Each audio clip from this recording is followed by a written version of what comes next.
এই বিলাসিতা শহরে আমার ভাল লাগে না। আমার মন তো পড়ে আছে সেই ছোট্ট গ্রামে, আঁকা বাঁকা রাস্তা, বিকালে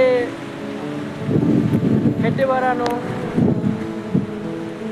বন্ধুদের সাথে আড্ডা।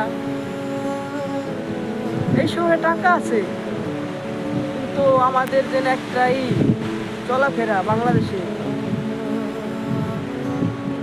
বন্ধুদের সাথে আড্ডা, চলাফেরা অন্য স্টাইল। এইখানে কাজের পরে ঘুম, ঘুমের পরে কাজ। টাকা পয়সা আছে, কিন্তু মনের যেন একটা শান্তি অনুভূতি সেটা নাই। এই শহরটা কেন জানি মৃত মৃত লাগে। এই শহরে টাকা আছে, সব আছে, কিন্তু মনের ভিতরে যেন একটা শান্তি, সেই শান্তিটা লাগে না। এই শহরের মানুষও কেমন জানি, সবাই সবার স্বার্থে চলে।